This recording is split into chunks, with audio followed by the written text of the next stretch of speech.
predicando un poquitico acerca del Evangelio de San Juan, y hablábamos de los Evangelios sinópticos. Hace 8 días explicábamos que los Evangelios sinópticos son los Evangelios de Marcos, Mateo y Lucas, que el Evangelio de Juan de alguna manera fue diseñado por Dios con el fin de impartirnos a través de la Escritura la esencia del Dios Espíritu en Cristo Jesús, la esencia de la divinidad de Cristo.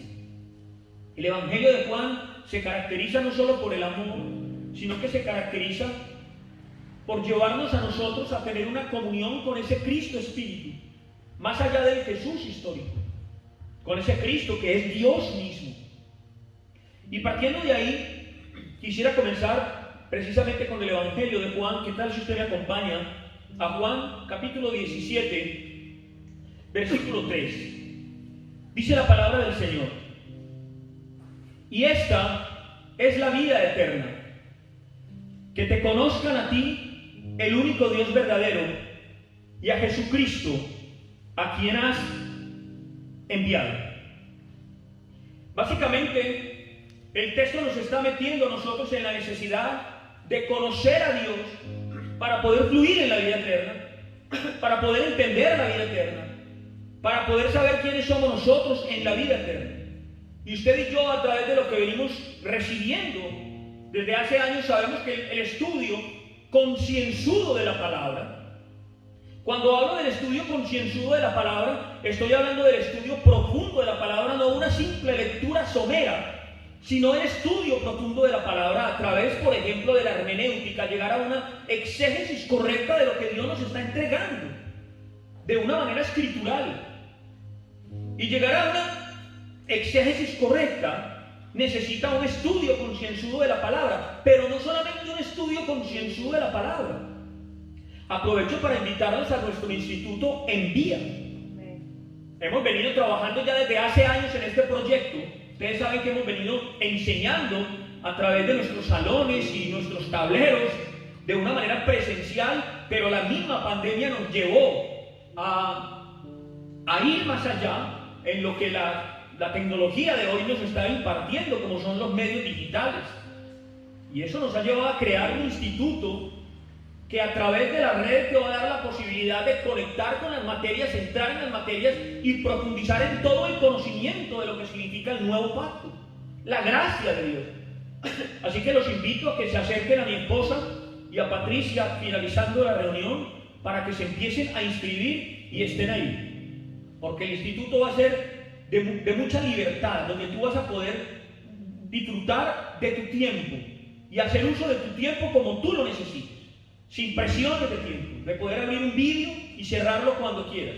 Y eso nos va a llevar a nosotros a un estudio profundo de la palabra, a seguir creciendo en estas verdades que son necesarias para cumplir propósitos.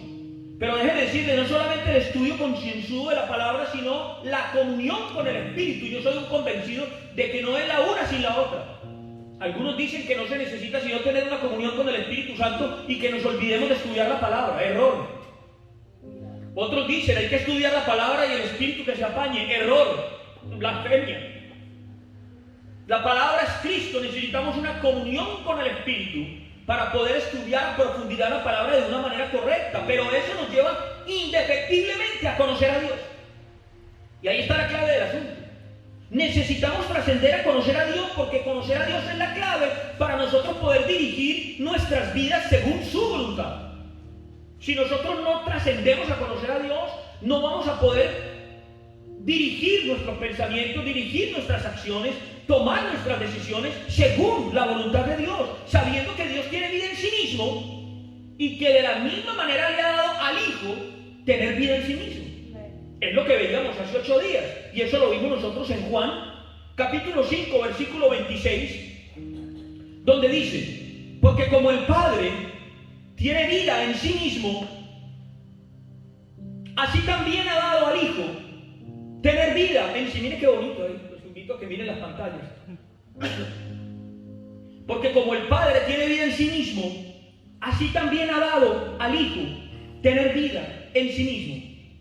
Y este texto, de una manera maravillosa, nos lleva a conocer a Dios, a conocer la grandeza del Dios que nos invita, a conocer la grandeza del Dios creador del universo, del Dios que es capaz de crear de la nada, del Dios que es capaz de darle vida a lo muerto, del Dios que tiene el poder de traer a la existencia lo inexistente, del Dios que tiene el poder de traer a la existencia lo que no existe, iglesia. Ese Dios que le ha dado al Hijo tener vida. Fíjese usted, el Dios que le ha dado al Hijo tener vida en sí mismo y con ello le ha dado la potestad de dar vida, constituyéndolo como el Espíritu vivificante. Por eso es que después de estar nosotros muertos en nuestros delitos y pecados, nuestra vida nueva, es decir, nuestra recreación, el ser nuevas criaturas, es algo que viene única y exclusivamente del Hijo. Por eso es que Cristo es nuestra vida. Esto tenemos que entenderlo. Aquí venimos a aprender. Por eso es que Cristo es nuestra vida, iglesia, quien desde lo eterno, de alguna manera, desde la familia del Padre, introduce en nuestro contexto temporal toda la vida que tiene que ver con el sistema de Dios, todo lo que tiene que ver con el sistema divino. Ahí es donde yo empiezo a entender que la eficacia de nuestra vida, la eficacia de nuestro ministerio, la eficacia de nuestro liderazgo como padres de familia, de nuestro liderazgo como madres de familia, la eficacia de nuestro liderazgo como líderes de una congregación, como empresarios, la eficacia en todo nuestro contexto de vida, la eficacia como hermanos, escúcheme, la eficacia como pastores, como ministros, como líderes, iglesia, no está en el exigir, no está en el imponer, no está en el obligar, iglesia, está en llevar, escúcheme, llevar a conocer a otros el Cristo que portamos. Está en llevar a todo nuestro entorno de trabajo, de familia, de amigos, en llevar a todo nuestro entorno a conocer lo que ese Cristo está haciendo en nosotros. Solo cuando el mundo ve la gracia de Dios en nosotros, ese testimonio es lo único que existe, que puede llevar al mundo a tener un verdadero cambio, que puede llevar al mundo a pensar, a cuestionarse. Algo pasa, hay algo diferente en estas personas. Solo cuando el mundo ve la gracia de Dios en nosotros, es el poder del Dios integral. Yo llamo al Dios integral, al Dios Padre, Hijo y Espíritu Santo. Es ese poder y únicamente ese poder el que nos da a nosotros la posibilidad de ver más allá de lo que se ve, ver lo que no se ve, ver más allá de lo natural. Y es lo que nosotros tenemos que empezar y saber que tenemos que transferir desde lo eterno hasta nuestro contexto temporal. ¿A través de qué? Del Cristo que tenemos, del Cristo que portamos. Eso nos permite ver más allá de lo natural, iglesia. Por eso es que ser iglesia no es fácil. Por eso es que ser iglesia no es fácil. Escúcheme bien esto. Hay muchas personas que creen que ser iglesia es venir a cantar, saltar, y yo vengo el domingo para que Dios me bendiga, para que me vaya bien toda la semana. Error. Eso no es ser iglesia. Yo no puedo pensar en venir aquí para que Dios haga algo conmigo y yo me olvide de todos mis problemas. Eso no es ser iglesia. Ser iglesia es entender procesos. Ser iglesia es caminar en el propósito y hacia el propósito.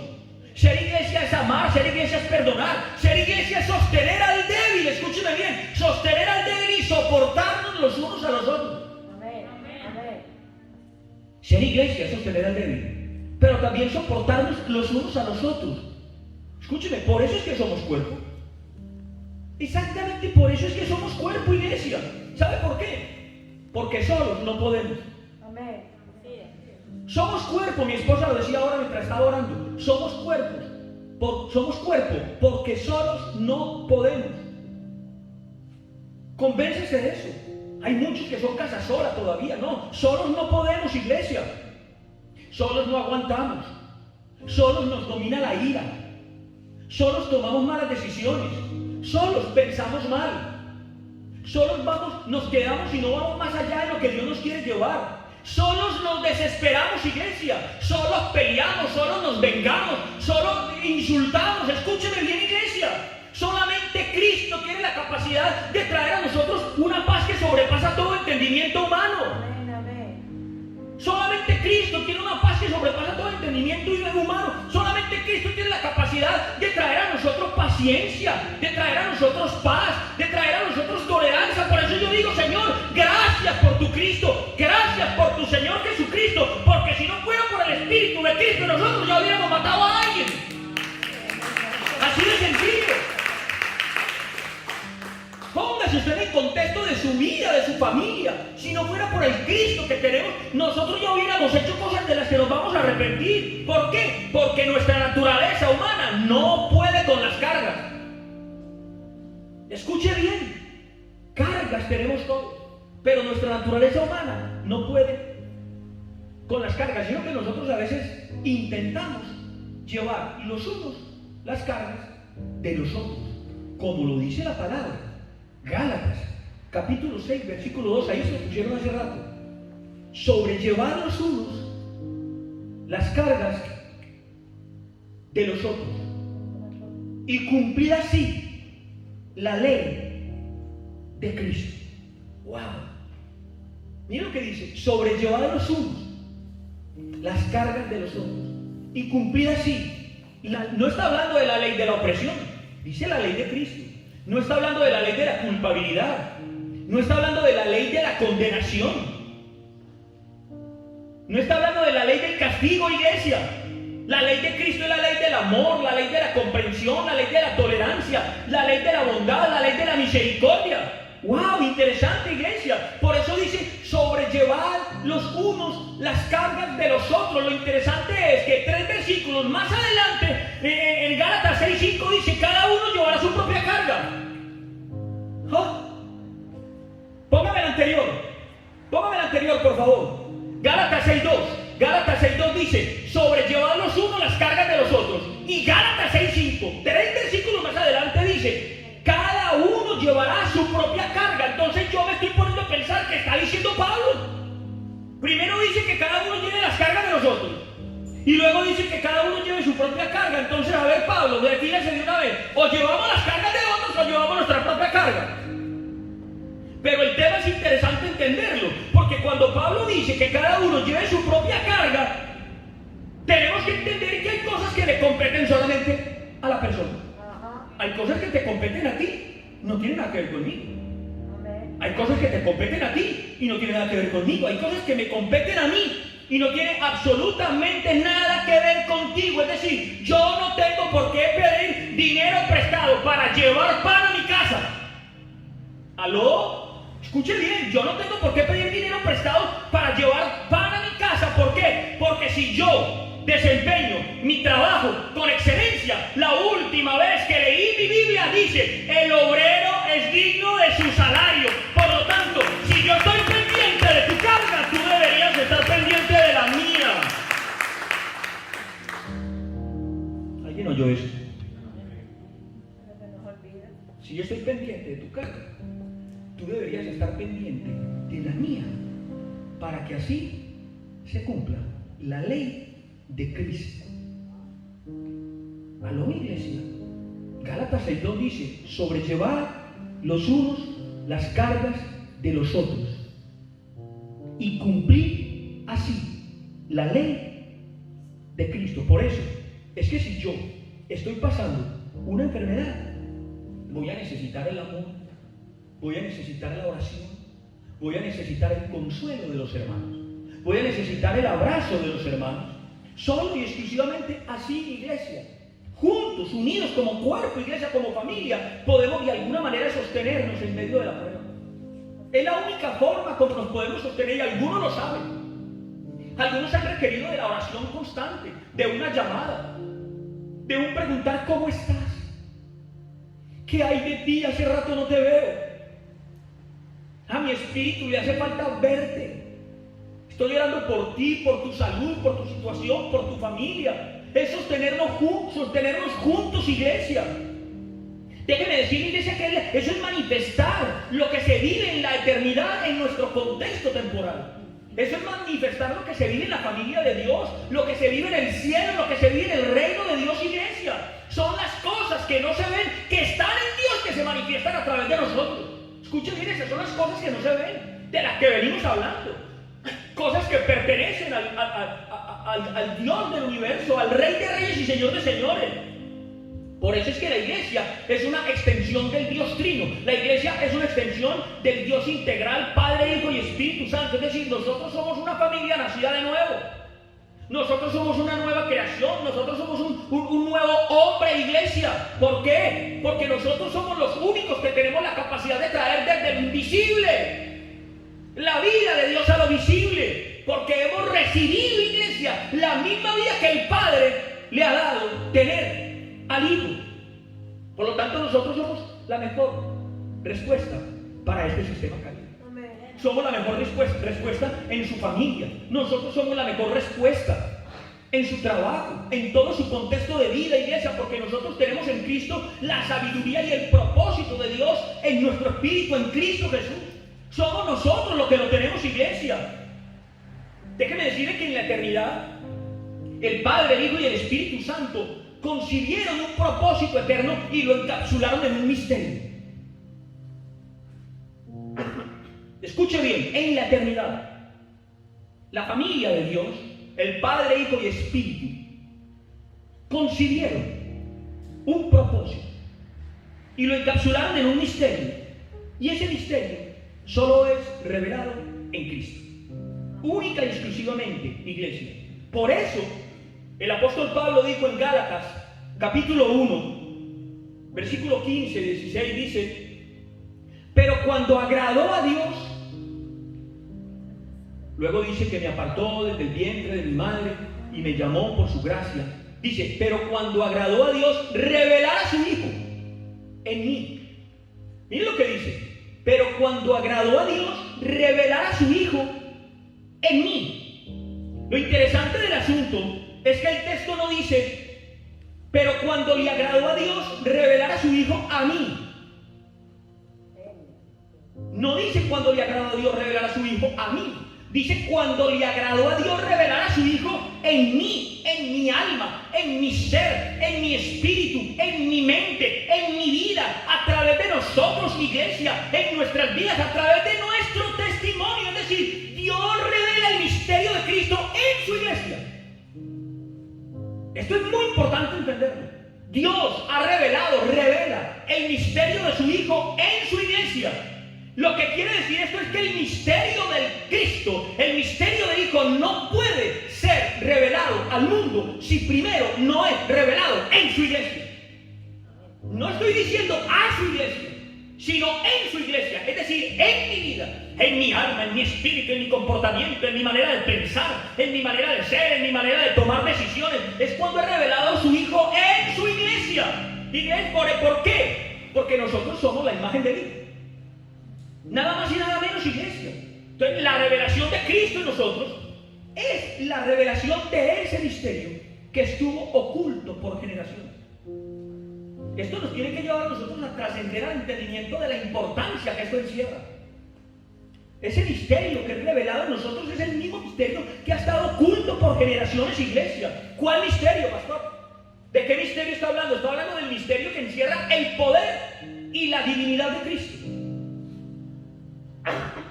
Oiga lo que le digo. El poder y la divinidad de Cristo. Y escuche bien esto. Ese misterio, iglesia, es el misterio de cómo Dios terminó en Cristo todo. Antes, escuche bien, antes de iniciar la creación de todas las cosas. Usted me puede preguntar, ¿cuál es el misterio? Porque estamos diciendo que el misterio es el poder y la divinidad de Cristo. Escuche bien, iglesia, el misterio de cómo Dios terminó todo en Cristo antes de iniciar la creación de todas las cosas. ¿Por qué? Porque Dios no comienza nada si primero no lo ha terminado. Oiga lo que le digo. Dios no comienza nada si primero no lo ha terminado. ¿Cómo lo entendemos? A pesar de tus problemas, a pesar de tus errores, a pesar de tus equivocaciones, aún de tus pecados, a pesar de la dificultad en tu proceso, iglesia, si Dios comenzó algo en ti y Dios comenzó algo contigo, es porque Él ya lo terminó en Cristo para bendición, para victoria, para triunfo, para bendición. bendición de tu vida, de tu familia, de tu contexto, iglesia. La pregunta es, pastor, ¿y por qué? Por una sencilla razón. Porque el Cordero de Dios fue inmolado desde antes de que Adán pecara. Ojo con esto. La Biblia dice que el Cordero de Dios fue inmolado antes de la fundación del mundo. ¿Cuántos saben eso? Amén. Por lo tanto, ojo, si el Cordero de Dios fue inmolado antes de que Adán pecara, cuando tú pecaste, la solución para eso ya estaba diseñada, establecida, determinada y manifestada en Cristo Jesús. Quiere decir que la provisión para solucionar tu problema, la provisión para solucionar tu equivocación, la provisión para solucionar todo aquello que te hace sufrir, que te hace llorar, que te tiene ensimismado, que te quita el sueño, iglesia. Dios ya esa provisión la tiene lista desde la eternidad, iglesia, antes de que el mal se manifestara en tu vida. Escucha bien, antes de que el mal se manifestara en tu vida, es decir, todo lo que Dios iba a hacer, primero lo terminó en Cristo. Yo sé que esto no es fácil de entender. Y usted me va a decir, pastor, pero ¿eso dónde lo dice la Biblia? Vaya conmigo, Colosenses, capítulo 1, versículo 17. Y Él es antes. Léalo, por favor. Se lee bien, ¿no? Y Él es antes de todas las cosas. Y todas las cosas en Él subsisten. ¿Cuántos están entendiendo esto? Mira lo que dice la palabra. Y Él es antes. A mí no me cuadra. No me cuadra. Porque la palabra antes tiene que ver con tiempo. ¿O no? Porque antes nos habla de pasado. Antes. Tú estuviste aquí antes. Estoy hablando de tiempo.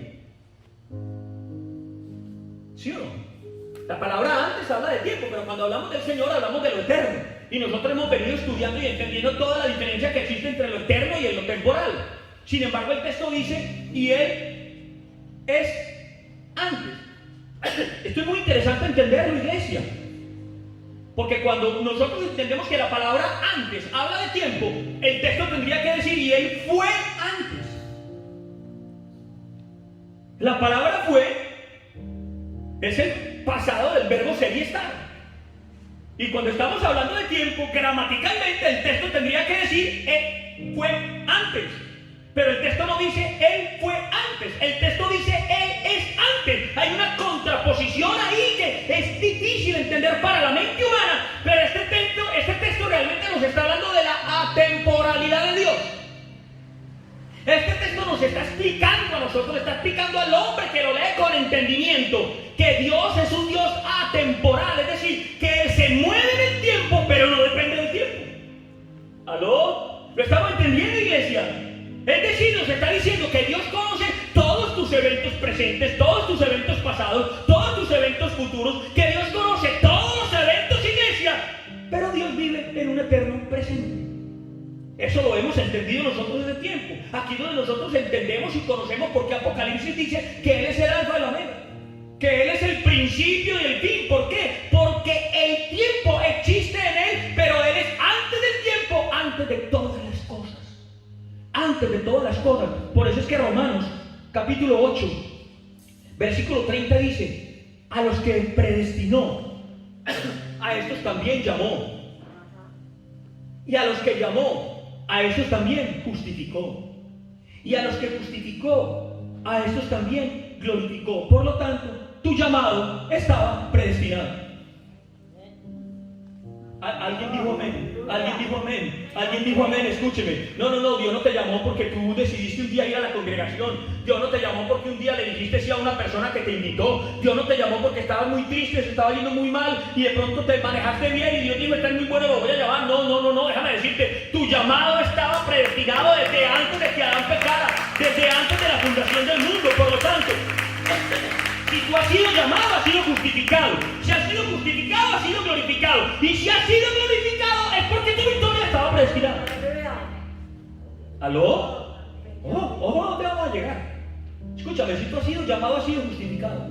Si has sido justificado, has sido glorificado. Y si has sido glorificado es porque tu victoria estaba predestinada. Por eso, exactamente por eso, aún en nuestras más grandes dificultades, nosotros tenemos que tener paz. Amén. Por eso es que aún en nuestros más grandes problemas, llámese como se llame, no me interesa, aún en nuestros más grandes problemas tenemos que tener paz, porque en Cristo tú eres una obra terminada. Amén, amén, amén. Eres una obra terminada. Por lo tanto, no importa lo caótico de lo que estás viviendo, no importa la grandeza de tu problema, no importa la situación por la que estás pasando, todo eso, iglesia, está destinado para obrar para bien. Aleluya. Para bien, para tu vida. Yo lo creo. Por eso es que nosotros no podemos quedarnos quietos, esperando que el Espíritu de Dios lo haga todo. No, Él ya lo hizo para que tú trabajes en eso. Él ya lo hizo para que tú gobiernes en eso. Él ya lo hizo para que tú te muevas en eso. Él ya lo hizo para que tú des testimonio en eso. Por eso tenemos que avanzar con fuerza, con convicción, con la seguridad, iglesia, de que nosotros conocemos el Dios que nos habita y que el Cristo que nos habita ya todo lo ha terminado. Por eso ese texto que a usted le gusta tanto en Romanos capítulo 8, versículo 28, que dice: y sabemos que a los que aman a Dios todas las cosas les ayudan a bien, esto es, a los que conforme a su propósito son llamados. ¿A cuánto les gusta ese texto? A mí cuando me leían este texto siempre gritaba, aplaudía, digo: wow, aleluya, bendición. A los que aman a Dios todas las cosas les ayudan a bien. Eso dice la palabra. Y sabemos que a los que aman a Dios todas las cosas les ayudan a bien. Y sabe una cosa, este es uno de esos textos que yo lo considero un arma de doble filo. Sí, lo considero un arma de doble filo. Es más peligroso que un avión sin piloto. ¿Por qué? Porque cuando usted lo malinterpreta, entonces usted tiende, como decía la vez pasada, a tirarse en el sofá.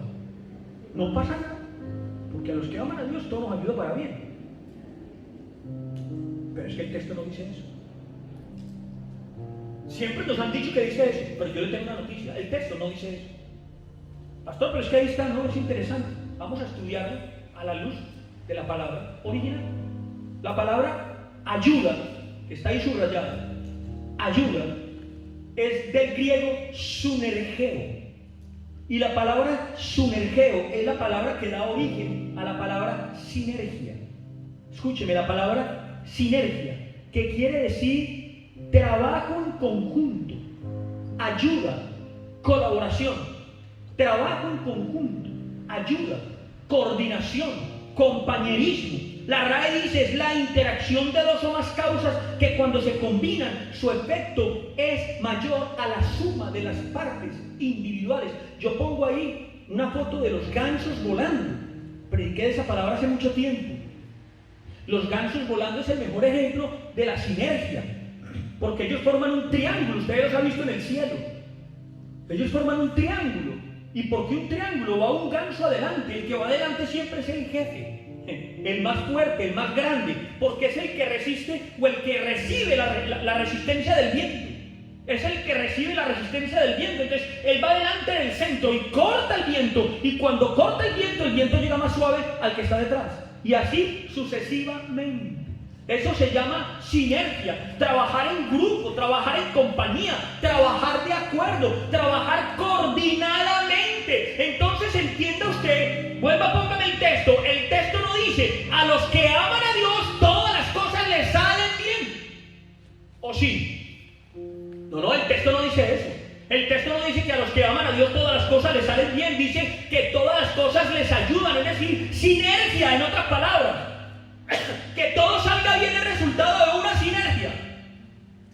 No estar esperando tirado en un sofá. No, que todo salga bien es el resultado de una sinergia, es decir, de un trabajo corporativo, de un trabajo en conjunto, de un trabajo grupal, de un trabajo entre todos. El texto está diciendo que cuando hay cosas que de alguna manera interactúan entre sí, y en este caso estamos hablando del creyente y el Espíritu de Dios. En este caso estamos hablando del creyente y el Cristo que le habita. cuando, iglesia, de alguna manera esas fuerzas se combinan de una manera eficaz, el efecto es bendición, el efecto es prosperidad, el efecto es solución, el efecto es gracia, el efecto es ayuda, el efecto es victoria. Escúcheme, ese es el efecto. Aunque a veces parezca que no. ¿Y sabe por qué le digo eso? Porque la vida está llena de injusticias. La vida está llena de traiciones. La vida está llena de engaños, iglesia. La vida está llena de reveses y de problemas que nosotros ni siquiera esperábamos. Y a veces nosotros miramos los problemas como si Dios se apartara de nosotros y no quisiera saber nada de nosotros. A veces miramos los problemas como si Dios no nos quisiera bendecir. Y muchos cuestionan a Dios cuando una puerta se cierra. ¿O no? Hay muchos que cuestionan a Dios cuando alguien los engaña, cuando alguien los traiciona, cuando alguien les miente, cuando alguien les da la espalda, cuando tenemos problemas, iglesia. Pero déjame decirte, en Dios todo está predestinado desde antes de la fundación del mundo. Y sus planes permanecen, iglesia. Por lo tanto, cada cosa que tú consideras mala, Dios la usa para llevarte a otro nivel. Piensa en lo que te está pasando, iglesia. Y en ese momento, cuando tú estás en medio de la dificultad, es cuando nosotros tenemos que entender que tenemos que trabajar en sinergia con Dios. Es cuando tenemos que trabajar de la mano de Dios. Es decir, Dios usa nuestros problemas, ¿sabe para qué? Para que los enfrentemos con Él. El gran problema es que los enfrentamos solos. Nos rompemos la cabeza solos. Nos reventamos el espíritu solos. Y Dios quiere que los problemas los enfrentemos con Él. ¿Para qué? Para que seamos conocidos por tener un Dios poderoso que nos respalda. Para que seamos conocidos por tener un Dios poderoso que nos ayuda, un Dios poderoso que nos levanta, un Dios poderoso que nos fortalece y nos levanta en victoria, iglesia. Por lo tanto, nosotros podemos tomar la decisión de darle la espalda a los problemas y convertirlos en unos fracasados. Oh, escúcheme bien lo que le digo, iglesia. Y vamos a ser conocidos por fracasados. ¿Cuántos saben la historia de David? De eso hemos predicado muchas veces. ¿Sabe una cosa? Que David enfrentó un problema gigante. Claro, David enfrentó a Goliat y Goliat era un gigante, pero Goliat no solamente era un gigante, era un problema gigante. Goliat llevaba tiempo parado amenazando al pueblo de Israel y diciéndole: venga a ver aquí quién se enfrenta conmigo. Y el pueblo de Israel estaba detrás de las murallas temblando de miedo. Tenían un problema gigante y ni siquiera era el ejército filisteo, era Goliat. Que Goliat no solamente era un gigante, era un problema gigante. Pero déjenme decir una cosa: nosotros no sabríamos mucho de David si no fuera por ese problema gigante que hoy en el nombre poderoso de Cristo. Nosotros no sabríamos mucho de David si no fuera por ese problema gigante que él enfrentó. Lo que le estoy diciendo es que gracias a Goliat, nosotros hoy conocemos la historia completa de David. Gracias al problema que él enfrentó, gracias a que tomó la decisión por encima de todo el mundo de ir y enfrentar un problema que parecía imposible. Es decir, gracias a la fe de David en ese Dios que amaba, él enfrentó a Goliat y así David se hizo conocido y respetado por su pueblo. Si no hubiera sido por eso, nadie en el pueblo de Israel hubiera sabido quién era David. Y tú no has querido enfrentar lo que Dios te mandó para levantarte en victoria en Cristo Jesús. En Cristo Jesús, iglesia. Lo que le estoy diciendo es que David enfrentó a Goliat por medio de una sinergia con su creador. Pastor, ¿cómo así que una sinergia? Sí, se juntan dos cosas. Le estoy hablando de que es un conjunto de cosas, que es compañerismo, que es cooperatividad. Entonces, ¿qué hizo David? ¿Qué se juntó? El poder y el propósito de Dios con la fe en acción de David. Ojo lo que le estoy diciendo. El poder y el propósito de Dios con la fe en acción de cada uno de nosotros. Es decir, a los que aman a Dios todas las cosas les ayudan a bien. Lo que te está diciendo es que puede que tú tengas el propósito y el poder de Dios, pero si no hay fe en acción, no hay sinergia. Y si no hay sinergia, ¿estamos aquí? Por eso es que la iglesia del Señor no es una iglesia quieta, no es una iglesia dormida, no es una iglesia derrotada, no es una iglesia triste, no es una iglesia caída, es una iglesia que se levanta en adoración, en victoria, en trabajo, en propuestas, en proyectos, en presupuestos. Esa es una iglesia que se levanta en propósito, iglesia. Por lo tanto, yo te pregunto hoy, ¿vas a enfrentar tus problemas confiando en el poder y en la victoria del Cristo que tienes? ¿O prefieres permanecer en un supuesto anonimato porque no has creído en el Dios que está en ti, que siempre está contigo, que siempre te acompaña, que siempre te lleva, que siempre te protege? Oh, nosotros tenemos que entender, iglesia, entender de una vez por todas, que si Dios de alguna manera ha estado obrando en nuestras vidas, ese propósito que Él ha hecho con nosotros no ha cambiado. Sus planes permanecen. ¿Sabe por qué? Porque esto no funciona unilateralmente. No, iglesia, es una sinergia.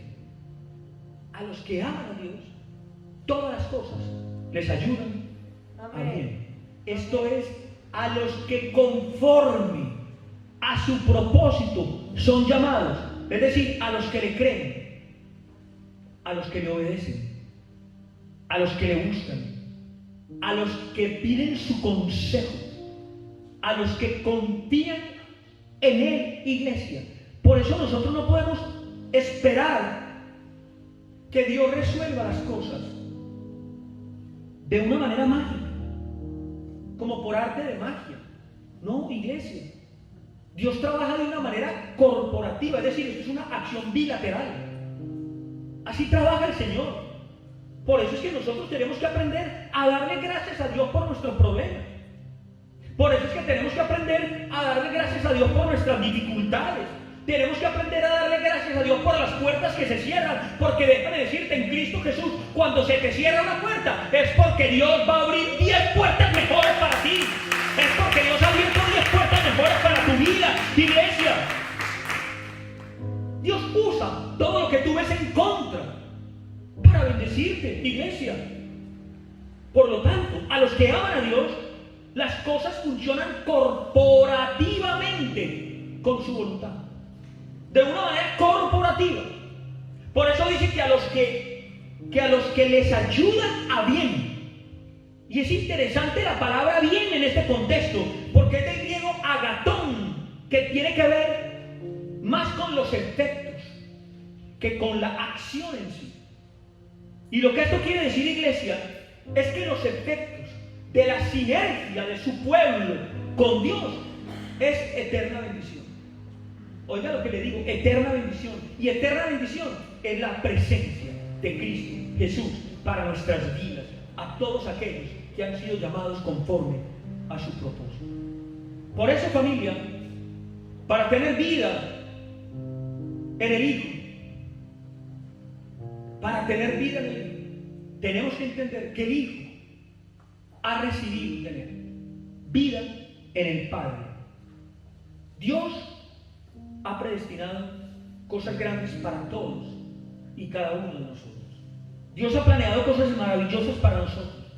Por lo tanto, iglesia, tu destino, y esto tienes que entenderlo, tu destino en Cristo vale más que tu problema. Tu destino en Cristo vale más que cualquier tropiezo. Tu destino en Cristo vale más que esas dificultades que te quitan el sueño. El propósito de Dios es más grande que tu miedo. El propósito de Dios es más grande que tu cobardía. Por eso te voy a decir una cosa: lo que estás viviendo no es algo que vino contra ti. No, es algo que vino para ti, porque te hace madurar, porque te hace crecer, porque te hace conocer a Dios, porque Dios lo usa para promoverte. Por lo tanto, a partir de esta palabra nosotros tenemos que aprender aún en medio de las más grandes circunstancias a trabajar en sinergia con el Espíritu que nos habita, con el Cristo que está en nosotros. Y déjame decirte, no se trata de disfrutar de los problemas, no, absolutamente nadie disfruta del dolor. No se trata de disfrutar de los problemas, iglesia. Lo bueno no es la prueba, lo bueno no es la crisis. Lo que te transforma a ti no es el problema, lo que te transforma no es el virus, lo que te transforma no es la pandemia, iglesia. Lo que te transforma es la obra que el Espíritu Santo plataforma, iglesia. Por lo tanto, no se trata de disfrutar la prueba, sino de lo que Dios logra en nosotros por medio de esa prueba. Y es conformarnos a la imagen del Hijo. Yo creo que es hora, familia, de que nosotros trascendamos a otro nivel espiritual, donde entendemos que una iglesia quieta no es una iglesia que le está creyendo a Dios, donde entendemos que tenemos que tener una sinergia diaria, y es una comunión constante con el Espíritu de Dios, donde Él no hace parte, no, es parte fundamental de todo lo que vivimos. Nuestra relación con los hijos, con nuestros cónyuges, con nuestras parejas, con nuestros hermanos, con nuestro trabajo. Y cuando nosotros permanecemos en ese contexto, ahí estamos trayendo todo lo que tiene que ver con el sistema del eterno, de lo eterno, a nuestro sistema temporal. Señor, yo te doy gracias